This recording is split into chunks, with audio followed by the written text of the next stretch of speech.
I shall resign the presidency effective at noon tomorrow.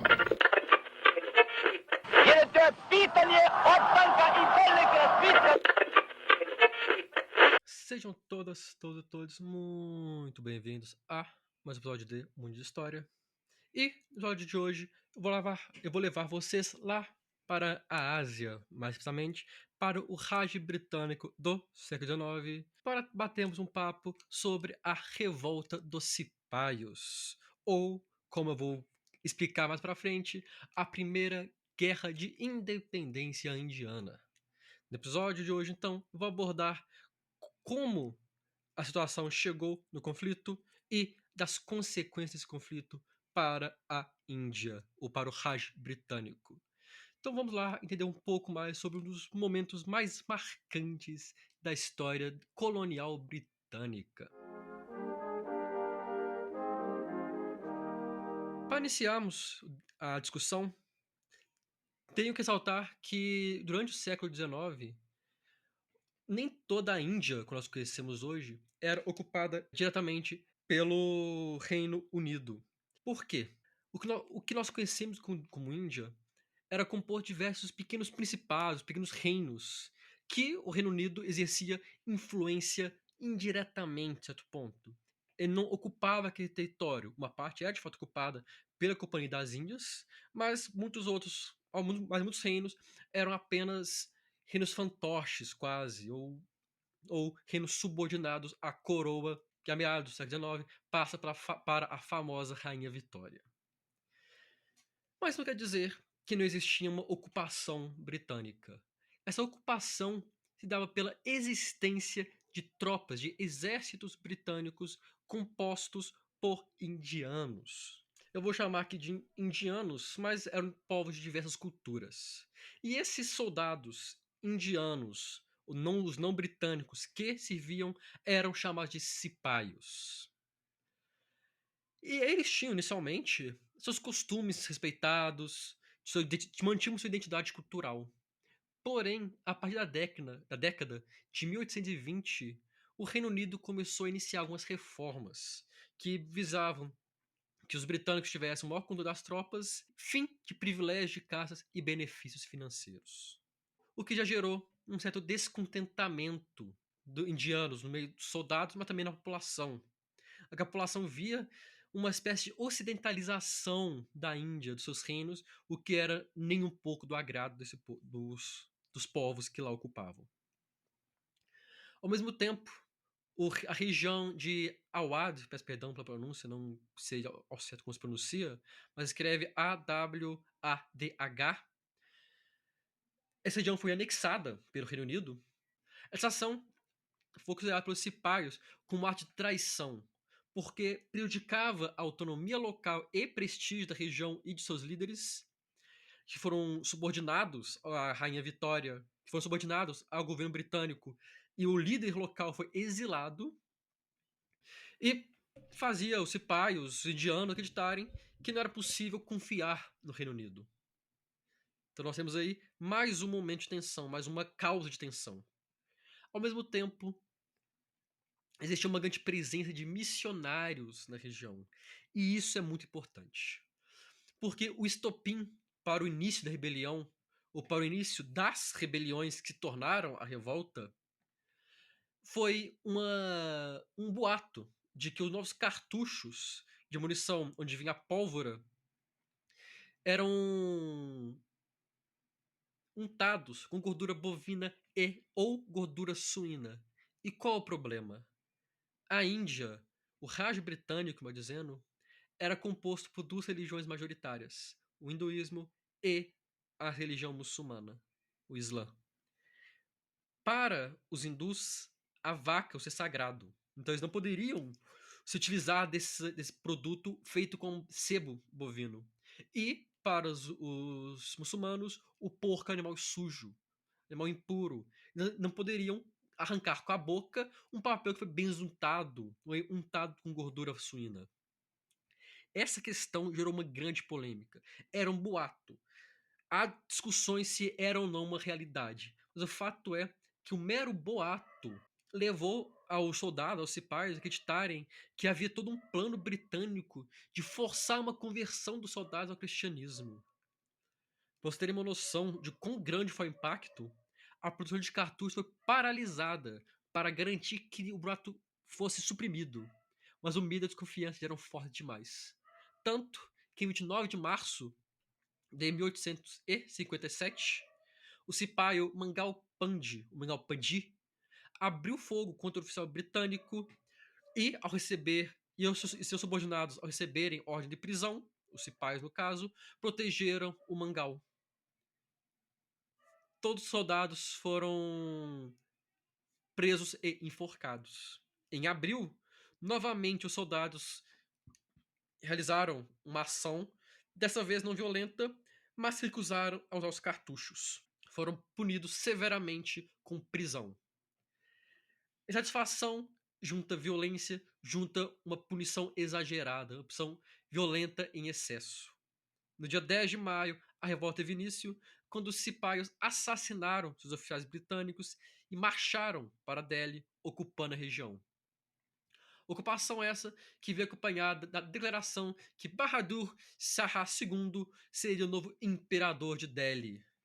A expectativa dos indianos era que essa revolta, essa rebelião, tomasse proporções nacionais. Porém, para o azar deles, a maior parte dos territórios que compunham o Raj britânico não entraram na briga. Mas isso não quer dizer que não houve mortes. Massacres ocorreram de ambos os lados. Massacres verdadeiros e, inclusive, muitos boatos de massacre. E por que eu ressalto os boatos? Porque em qualquer conflito, quando um lado faz um massacre, o outro tem que responder com outro massacre. E se um lado recebe notícia, mesmo que falsa, de massacre, ele não sabe que a notícia é falsa. Ele não sabe que a notícia é falsa. Então, ele vai agir, ele vai atacar também com violência. Mulheres e crianças foram assassinadas, cipais foram disparados de canhões, foram assassinados a sangue frio. O número de mortes crescia cada vez mais. Porém, a guerra era uma guerra desigual. Os indianos não contavam com suprimentos nem dinheiro suficiente para manter um grande exército. Do outro lado, os britânicos contavam com dinheiro de sobra e com mão de obra disponível a rodo, e fora também o exército treinado. Os cipaios, os revoltosos, receberam muitos civis para lutar aos seus lados. Civis não são treinados para isso. Por isso que eu falei, a guerra era muito desigual. Após mais ou menos um ano e meio de conflito, a guerra acabou e em 9 de julho, declarado acordo de paz, que causou um prejuízo na casa dos 40 milhões de libras, a morte de 6 mil britânicos e 40 mil indianos, mas, e como Pierce, o autor destaca, essa conflito, essa guerra, essa revolução levou a epidemias e fomes que ceifaram a vida de aproximadamente 800 mil pessoas. A revolta dos cipaios matou indiretamente quase 1 milhão de indianos de fome e doenças. A parte da Índia foram devastadas. Há de ressaltar duas consequências. A primeira era que os cipaios muitas vezes passaram a ser perseguidos por serem considerados traidores. Muitos passaram a ser atacados moralmente nas cidades, nas regiões. E a segunda consequência, e muito importante, é que a Rainha Vitória decretou o ato do melhor governo da Índia.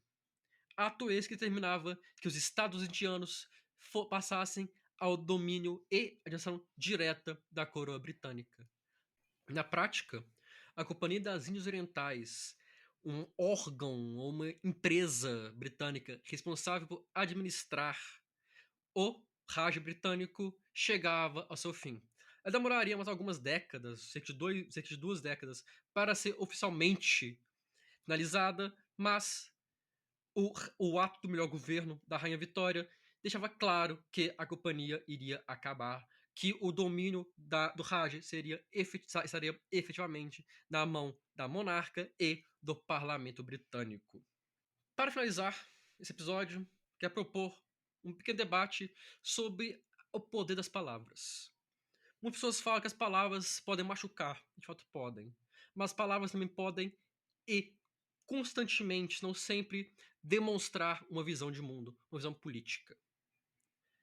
A historiografia coloca que a revolta dos cipaios foi um motim que se transformou em uma revolta civil. Para Pierce, chamar de motim reconhece a participação dos cipaios, mas ignora os civis, os indianos não militares que agiram nisso. E também ajuda, na minha leitura, a jogar o movimento como algo pequeno. Ah, foi apenas um motim, foi algo rapidamente censurado. Uma visão defendida, inclusive, por indianos como o Majumdar. O Karl Marx, que na época era vivo, classificou o movimento como, abre aspas, uma verdadeira revolta nacional. Marx, o grande defensor da ideia da luta de classes, da ideia de que os oprimidos lutam contra os opressores, defendeu essa ideia, essa caracterização, para mostrar que era a luta da nação indiana que começava a surgir. Mas eu chamo atenção mais ainda para Savarkar, peço perdão pela pronúncia, o autor que chamou não de revolta, não de motim, e sim de guerra de independência. Como outro autor chamado Chaldrini coloca, que na qual várias classes do povo se uniram para desafiar o poder estrangeiro. Eles desejavam libertar o que chamavam de Hindustão. Então, olha só, o britânico, que queria naquela época falar que o movimento foi pequeno, não foi forte, chamava de mutim, de uma pequena revolta. Os indianos mais recentes já mudavam para falar de uma guerra de independência. Porque uma guerra de independência é algo glorioso. É algo que está lutando pela sua liberdade. Está lutando, ainda mais nesse contexto, contra o imperialismo europeu. Olha só como um mesmo evento pode ter vários nomes. E é isso que eu quero chamar a atenção de vocês. De como as palavras que escolhemos para nos referirmos a um evento, a uma pessoa, a um momento da história, tem poder. Se eu falo que foi um motim, eu ignoro a parte da história. Se eu falo que foi uma guerra civil, eu estou comprando um lado da briga. Se eu falo que foi uma revolta, eu estou comprando outro lado da briga. Não existe uma história imparcial. A história sempre vai ter um lado. O historiador vai tomar um lado. E cabe a quem estuda, a quem analisa, a quem lê, a quem gosta de entender um pouco mais, aprofundar, ler, entender e tirar suas próprias conclusões. A história não impede ninguém de tomar um lado, de defender sua visão, desde que essa visão seja embasada na verdade, na honestidade histórica e em fatos.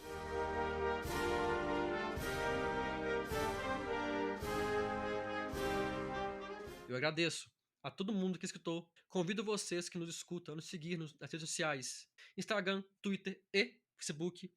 Todas as páginas têm o mesmo nome, @Mundo de História.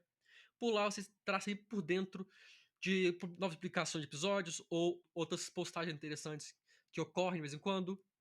No nosso Instagram, você consegue ainda encontrar o link do nosso Catarse e do nosso Pix, pelo qual você consegue ajudar com valor único ou valor mensal, caso tenha interesse e condições, o podcast a se manter no ar, mas você também pode ajudar e muito compartilhando esse e outros episódios com seus colegas, familiares, amigos, amigas, vizinhos, vizinhas, qualquer um que você acha que pode gostar desse, de outros episódios ou apenas de entender um pouco mais de história.